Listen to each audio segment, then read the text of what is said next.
তাকে হারানোর প্রচুর ভয় পাই, কারণ সে চলে গেলে শুধু একজন মানুষ হারিয়ে যাবে না, হারিয়ে যাবে আমাদের দিনের সবচেয়ে প্রিয় অপেক্ষা, অকারণে হেসে ওঠার কারণ, মনের গোপনে যত্ন করে সাজিয়ে রাখা কিছু স্বপ্ন।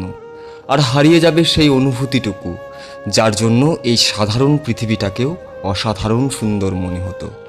সে চলে গেলে শুধু একটা সম্পর্ক শেষ হবে না, ভেঙে যাবে মনের গোপনে যত্ন করে সাজিয়ে রাখা অসংখ্য স্বপ্ন। যে স্বপ্নগুলো তো ছিল একসাথে পথ চলার গল্প, একসাথে বৃষ্টিতে ভেজার ইচ্ছে, একসাথে বয়স বাড়ানোর নীরব প্রতিশ্রুতি। তাকে হারানোর ভয়টা আসলে মানুষটাকে হারানোর ভয় না, ভয়টা হলো তার সঙ্গে জড়িয়ে থাকা হাজারো অনুভূতি। কারণ কিছু মানুষ আমাদের জীবনে এমনভাবে মিশে যায় যেন তারা শুধু একজন মানুষ নয়, আমাদের অভ্যেস, আমাদের শান্তি, আমাদের ভালো থাকার একটা বড় কারণ। তাই যখন ভাবি একদিন হয়তো আর সে পাশে থাকবে না, তখন বুকের ভেতরটা কেমন যেন শূন্য হয়ে যায়। মনে হয় এই পৃথিবীটা আগের মতোই থাকবে, সূর্য উঠবে, মানুষ হাসবে, সময় চলবে, কিন্তু আমার ভেতরের একটা অংশ যেন চিরতরে থেমে যাবে।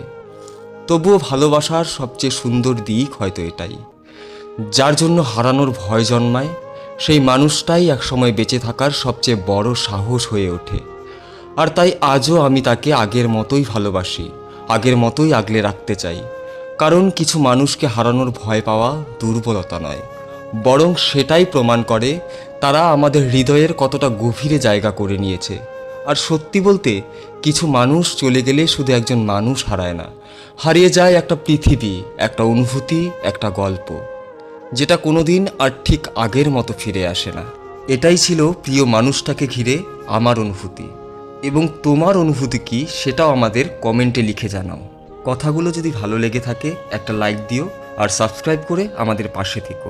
তোমাদের করা লাইক সাবস্ক্রাইবগুলোই আমাদের নতুন করে ভিডিও তৈরি করার অনুপ্রেরণা জাগায়। আর পরবর্তী ভিডিও কোন বিষয় নিয়ে দেখতে চাও সেটাও কমেন্টে জানিয়ে দিও। দেখা হচ্ছে পরের কোনো গল্পে, পরের কোনো ভিডিওতে। ধন্যবাদ।